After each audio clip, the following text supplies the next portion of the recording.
কাকসার গোপালপুরের নাকড়াকোন্দা এলাকায় ঢুকে পড়ল দুটি বুনো হাতি। সৃষ্টি হয়েছে ব্যাপক আতঙ্ক। বন দপ্তর সূত্রে জানা গিয়েছে, বাঁকুড়ার দিক থেকে দামোদর পেরিয়ে হাতি দুটি এসেছে এবং সম্ভবত বিরুডিহা হয়ে গ্রামে ঢুকেছে। খবর পেয়ে ভোর থেকে বন দপ্তরের কর্মীরা তৎপর হয়ে উঠেছেন। বন দপ্তরের পক্ষ থেকে গ্রামে মাইকিং করা হচ্ছে এবং এলাকাবাসীকে সাবধান করা হচ্ছে। হাতি দেখলে সঙ্গে সঙ্গে বন দপ্তরকে জানাতে বলা হচ্ছে। পাশাপাশি হাতিদের উত্ত্যক্ত করতে নিষেধ করা হয়েছে এবং গ্রামবাসীকে এখন জঙ্গলে যাওয়ার ক্ষেত্রে সতর্ক করা হচ্ছে। এটি একটি বিপজ্জনক পরিস্থিতি, যেখানে কোনো ধরনের দুর্ঘটনা এড়াতে সবাইকে সচেতন থাকতে বলা হয়েছে। বন দপ্তরের কর্মীরা সতর্কভাবে হাতি দুটি তাড়ানোর কাজ শুরু করেছেন, তবে সবাইকে নিরাপদে থাকার আহ্বান জানানো হয়েছে। Bureau report, news prime Times. বলছে হাতি দুটি এখন কোথায় রয়েছে বলে? হাতি আমাদের গোপালপুর জঙ্গলেই আছে। আচ্ছা, কোথায় আছে সেই ডিটেলসটা কোন মানে জানা এটা কি যাচ্ছে না। মুনের কোনা না? এটা গোপালপুর জঙ্গল এরিয়া।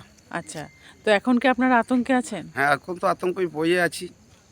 যে হাতি আপনাদের মানে বাড়িতে যদি ধান টান মড়াই টড়াই? আমাদের তো মাটির ঘর, দেখুন যে একটু ঠেলে ফেলে দিলেই বাচ্চা কাচ্চা মরে যাবে। আমাদের সেই মানে বহুত আতঙ্কতেই আছি।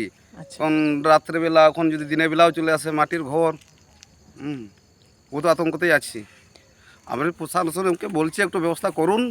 হ্যাঁ, হাতিকে এখান থেকে মানে সুরক্ষা একভাবে সরিয়ে দেন এখান থেকে, কারণ আমরাও আতঙ্কে আছি। কি নাম আপনার? রাম মুর্মু।